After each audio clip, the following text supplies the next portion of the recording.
Soup তো আমরা অনেকভাবে খাই। আজকে আমি ডাল ঘুটুনি দিয়ে স্যুপ করব, সেটা দেখাচ্ছি এক এক করে। চিকেন, আমি কিছু মিক্সড সবজি নিয়েছি, ব্রোকলি, ক্যাপসিকাম, আর কিছু প্রন নিয়েছি, প্রন, আর এখানে টমেটো, মটরশুঁটি, গাজর আর কিছু থাই পাতা। এই তো সবগুলো দিয়ে আমি এখন স্যুপ রান্না করব। একটা ডিম, তো আমি এখানে একটি ডিমও নিলাম। এবার আমি পরপর পানি দিব। মেজারমেন্ট কাপ যদি হিসাব করি আমি 5 থেকে 6 কাপ লাস্ট পর্যন্ত দিয়েছিলাম। আসলে এত মেজারমেন্টের কিছু নাই, ইচ্ছা করলে পানিটা একটু বাড়িয়ে দেওয়া যায় বা ইচ্ছা করলে একটু কমিয়েও দেওয়া যায়। আমি থিকনেস কতটুকু রাখবো সেটা ডিপেন্ড করবে আমার টেস্টের উপরে। তো আমি এক এক করে ফার্স্টে আমি চিকেনটা দিয়ে দিলাম। চিকেনটা ফার্স্টে দেওয়ার উদ্দেশ্য হচ্ছে একটু ভালোভাবে বয়েল হবে, আর তারপর আমি যেগুলো একটু সিদ্ধটা ভালোভাবে হওয়া দরকার সেই পরিমাণে আমি এক এক করে আমার বাকি সবজিগুলো আমি অ্যাড করে দিচ্ছি।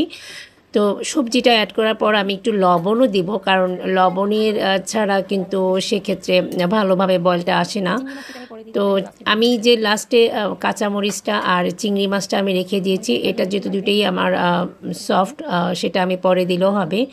এবার লেবু রসটা অ্যাড করার পর আমি একটু ভালোভাবে সিদ্ধ করে দিব। আমার আসলে বললাম না, পানিটা আসলে একটু কমই হয়ে গিয়েছিল, তাই আমি আর একটু পানি অ্যাড করলাম, কারণ যেহেতু আমার এটা ঘুটুনি দিয়ে হবে। আর এখানে আমি একটু সয়া সস অ্যাড করে দিয়েছি, কারণ সয়া সসটা যে কোনো স্পাইসি খাবারই একটু প্রয়োজন হয়। আর এদিকে আমি একটু আমার চুলাটা দেখাচ্ছি, আসলে এটা আমার বানানোর চুলা, এটা আমার ছোটো ভাই আমাকে বানিয়ে দিয়েছিল।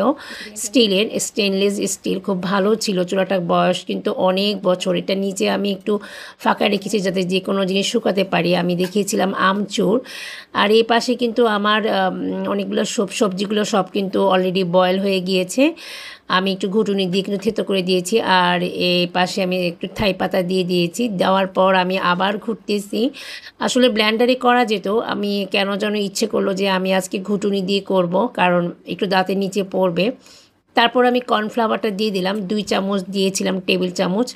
আপনারা ইচ্ছা করলে এটা বাড়িয়ে বা কমিয়ে নিতে পারবেন, এটার কোনো এতটা ম্যান্ডেটরি না যে পারফেক্ট 2 টেবিল চামচই দিতে হবে। রান্নাটা হচ্ছে একদম শিল্প, যে যার পছন্দ মতো করবেন। জাস্ট এটা একটু ফলো করলে হবে যে আমি বা অন্য কেউ এটার মানে কীভাবে প্রক্রিয়াটা করছে, জাস্ট এই পর্যন্ত। এটা কেউ ইচ্ছা করলে বাড়াতে পারে, কেউ কমাতে পারবে। অ্যাকুরেট হতে হবে তা তো কোনো কথা নেই, আর আমি অ্যাকুরেটভাবে কোনো কিছুই করি না। তো আমি কর্নফ্লাওয়ারটা অ্যাড করার পর এবার লাস্টে আমি একটু ডিমটাও ফেটে আমি দিয়ে দিলাম, তারপর ঢাকা দিয়ে